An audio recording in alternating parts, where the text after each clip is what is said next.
อ้าวโซโล่เลยครับโอ้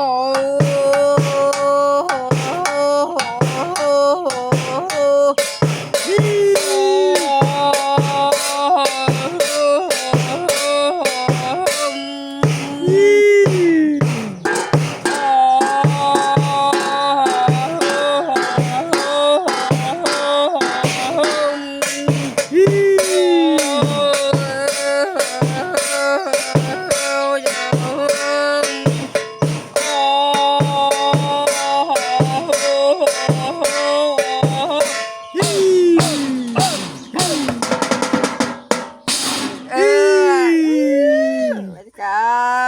ครับชื่ออะไรครับซื้อยังอ่ะซื้อยังไงล่ะครับซื้อยังไงล่ะฮะมือกล้องซื้อยังไงวะมือกล้องครับครับมือกล้องซื้อยังไงครับมือกล้องก็ว่าเคลียร์ไปฮะมือกล้องซื้อยังไงเออมือกล้องซื้อไว้ยังไงก็ซื้อบอกแค่กันฮะนั่นบอกแค่ยังบอแมนถามว่ามือกล้องอ่ะซื้อยังไงก็เอานี่ยังไงก็เกี่ยโอ้ยมือกล้องอ่ะซื้อยังไงมือกล้องอ่ะก็เมก็คืออุตสาหก็ โอ้ย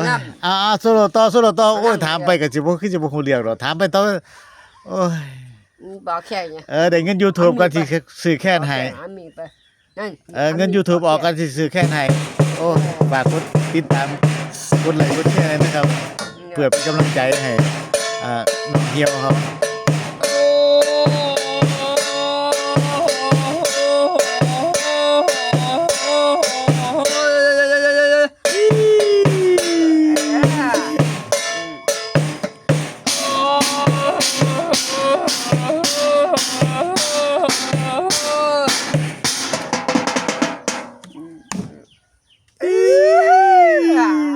โอ้ยจะแมนพ่อละคลิปนี้พ่อละ